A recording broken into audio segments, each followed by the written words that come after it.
Hi. For my first conversation video, I want to take on one of the most contentious issues of modern karate, which is whether or not sport or non-contact karate can possibly be any good for a real fight.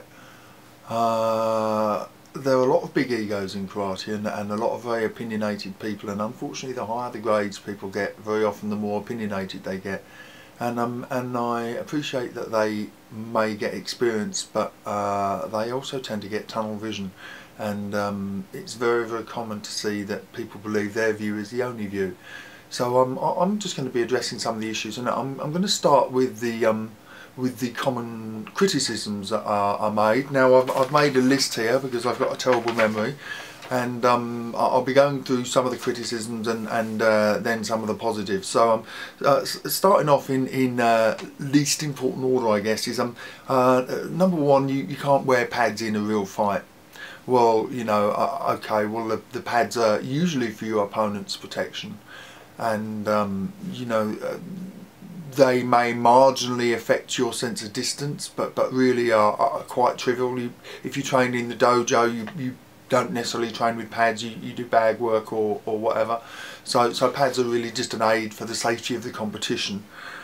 Another one is that real fights don't happen in a ring. Well, you know, that's a bit of a weird one, because real fights happen wherever real fights happen, and the thing about a ring is that, you know, that a ring is 6, 7 or 8 meters in size square, and that's a relatively confined space. Okay, it's quite flat, and a real fight might happen on a street curb or on grass or you know, in a nightclub, anywhere, you know.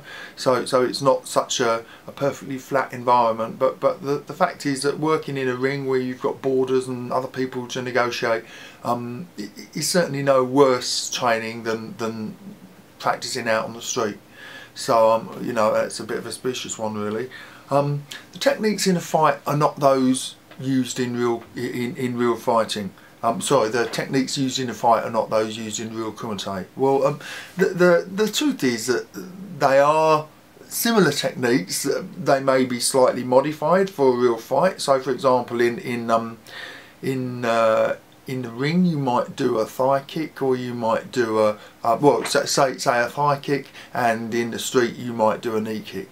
In the ring, your kick might stop just at the stomach, and in street you'd kick to the groin and you'd kick right through.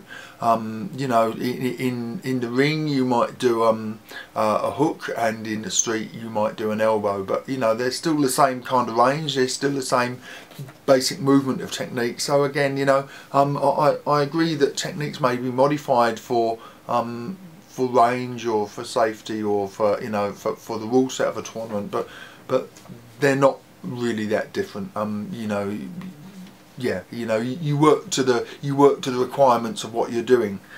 Now here's one that's really common. It's, you know, adherents of so-called traditional karate get really quite teary-eyed about things being not traditional. You know, this is a criticism that's levelled very often at all aspects of modern karate.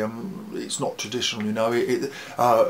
I think Funakoshi said that words to the effect of you shouldn't do competition in karate. Competition is not for karate is not for competition. And you know, the fact is that there have been tournaments ever since there's been martial arts. The only difference was the outcome. I mean, if you look at Miyamoto Musashi, the famous swordsman, he killed over 60 people in his life in competitions, you know, or duels, and you know, what's a duel if it's not just a competition to the death? So you know, people have been testing their skills ever since there have been skills to test, and the only thing is, in the modern world, it's ridiculous to be fighting to the death or fighting to disablement, and who needs that anyway? Whose ego is so fragile that they need to test themselves in a life and death competition, you know, just to discover if they can fight or not? For most of us, we're not training to fight against world-class expert fighters. We're training to defend ourselves against a thug on the street. And you know, we don't need to go and fight somebody to the death to discover if that works or not. You know, the level that we train is probably quite reasonable, thank you.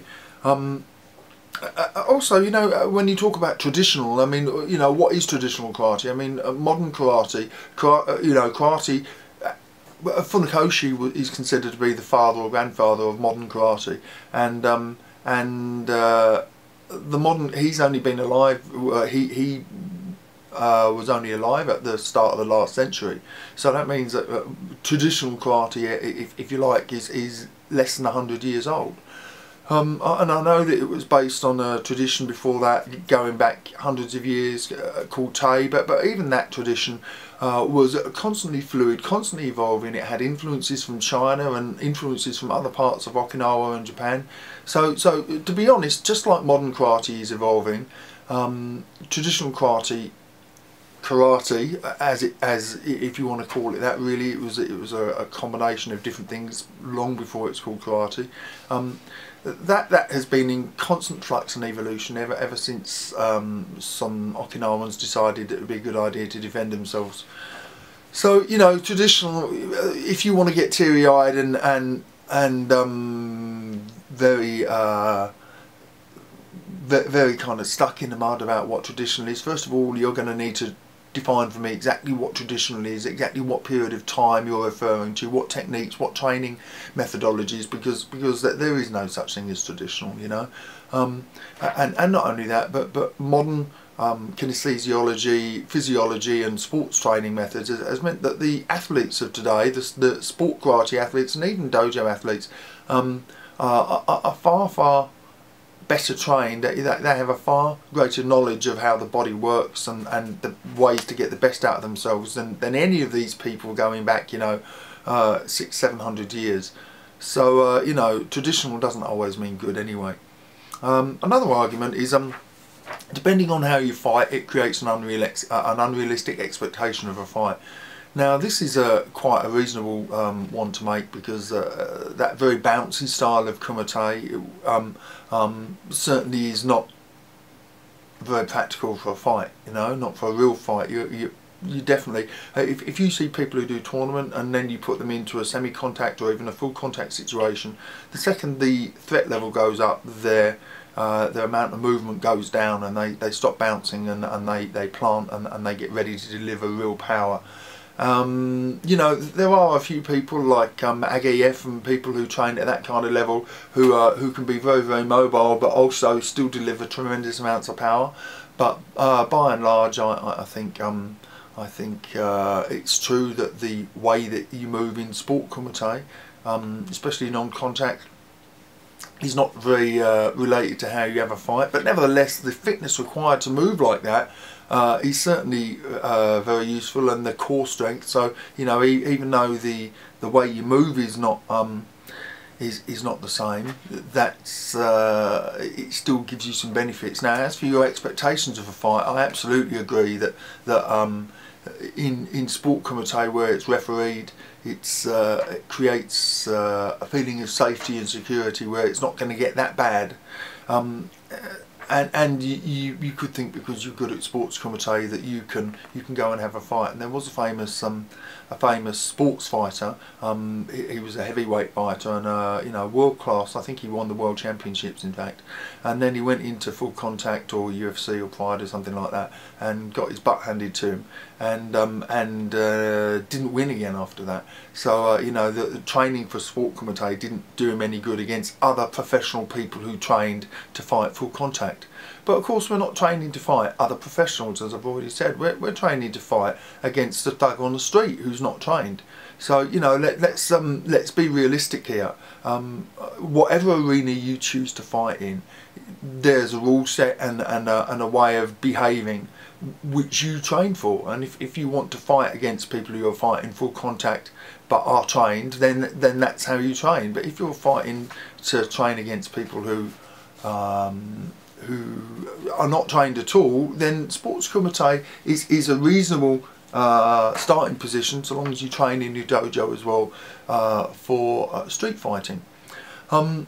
Okay, so another a pair of complaints is that you don't get used to getting hit and you don't get used to hitting. Now I think first of all, getting used to getting hit. Well, you know, even in non-contact kumite or dojo kumite, I think we all get hit from time to time. But admittedly, yes, it's not the full contact bone jarring kind of stuff that you get in full contact.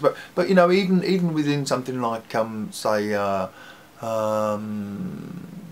don't know, Kyokushinkai, there are restrictions, so you don't get hit. You don't get unrestrictedly. I think in Kyokushinkai, you don't punch bare hand to the head, but you can kick to the head, which kind of creates a weird situation.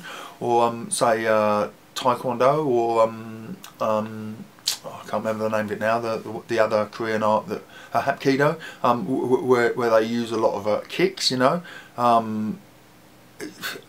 Again, you know, they quite often wear pads, and you know, the concept that you mostly use your legs again is slightly unrealistic. So you know, getting used to getting hit. Well, okay, you know, you may not get hit as much, but the honest truth is that you shouldn't be really in a position, if you can possibly help it, where you're getting hit in a fight anyway. I fully agree with people who say that the first time you ever get hit shouldn't be in a fight, because you're going to have this shock. But I think anyone who's trained in karate, even non-contact karate, knows that you do get hit occasionally. So you know, yeah, okay. So when you fight, you don't get hit all the time when we train, but you get hit. You know. And you don't get used to hitting. Well, I definitely think that is a potential problem. Now, in good sport kumite, the criteria for scoring is that your hit should have probable effectiveness, which means that you get used to distancing. And of course, any decent martial artist, even in sport kumite, is working on a bag or pads when you're back in the dojo, just to work on distancing and movement and stuff like that. So you do get used to hitting. You just don't get used to hitting in a tournament. You know, there's a big difference. Yeah, working within a rule set is probably one of the most serious accusations that can be levelled at sport or non-contact kumite. Pretty much any style of martial art, any style of karate, or well, any martial art really works within a set of rules. It has to, because you know, if people just gave vent to their desires to test themselves out, then people would get hurt all the time.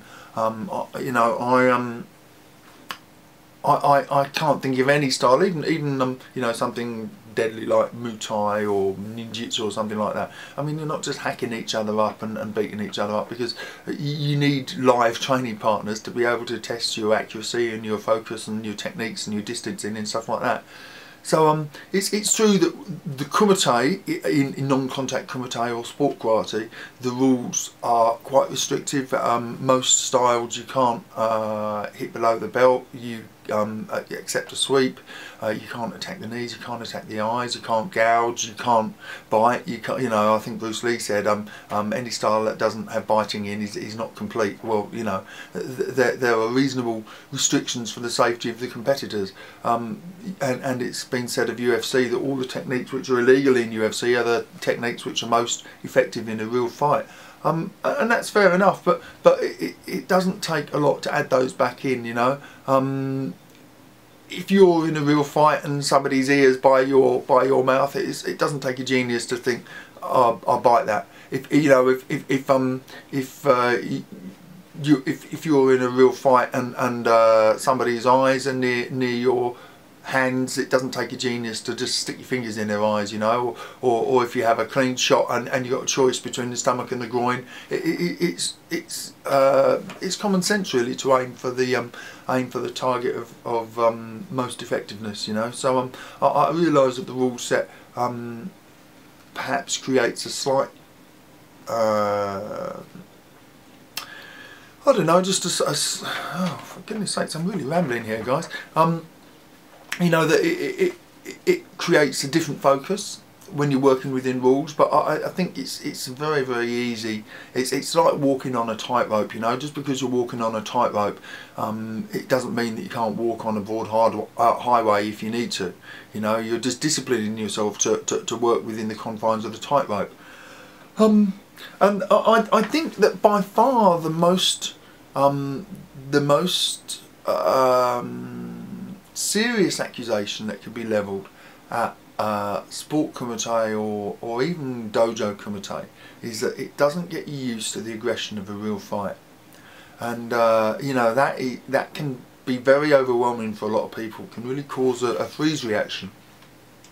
You know, I think Rory Miller said real fighting is nasty and dirty, and you know, when you're faced with great hostility and techniques coming at you, you know, at 5 a second, and people want to knock your head off or you know, cripple you, that is a very different feeling to being in this slightly sterile, controlled, refereed environment of a dojo.